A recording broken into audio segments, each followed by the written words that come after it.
President Mamdani won the New York City mayor's race thanks in part to his mastery of social media. Now, the Democratic Socialist posted regularly about lowering costs and resisting the Trump administration, and he collaborated, and this is key, with other people on TikTok and Instagram. Listen. People seem unhappy with me, and I don't know why. Can we have affordable rent? No. Can we have fast and reliable buses? No. How about universal childcare? No. Can we have cheaper groceries? No. Actually, yes. Mayoral candidate Zohran Mamdani? We can have all of those things in New York City. Now, Cassie Willson made that clip you just saw with Mamdani, and she joins us now from New York. I'd imagine the victory is pretty sweet at this point in time. I want to ask you about these posts. You know, I found so many of them funny, motivational, clever, but I think the main point is they worked, right? Why do you think that is? What has been transformational about this campaign? I think the campaign was really all about the policies from the start, the policies that champion the working class, that will benefit the working class. And there's already this kind of organic community of influencers in New York City who want to be politically engaged.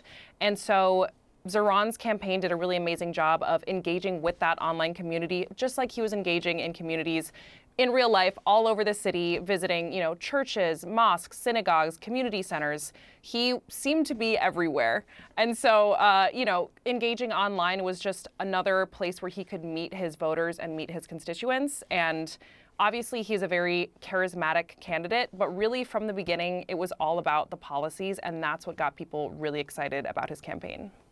Yeah, and it was people certainly that young contingent was really the most startling about it. They're not normally known for going out and voting. Cassie, you know that, but the campaign was organic and compelling in a way I'm not sure that I've seen before. And you say it does hold a message for other candidates. What's that message?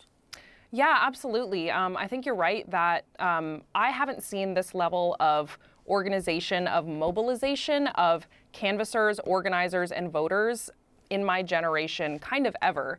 And so I think really the way that we used social media, the best way we used it was to actually get people off of social media and to canvases and to get knocking on doors and talking to their neighbors and their community about the campaign. So, he had a really smart use of social media, but the best use was actually to get people offline and into the real world and make sure that people showed up to vote, and we did.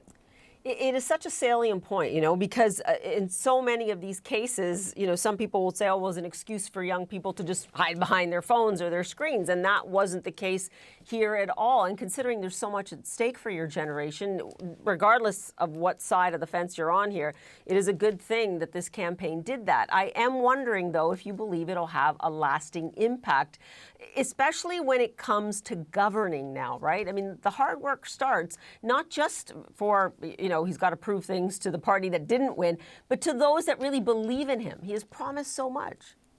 Yeah, I don't think it's going to be easy, but I think people have a lot of hope, and he has a lot of support going into his tenure as mayor.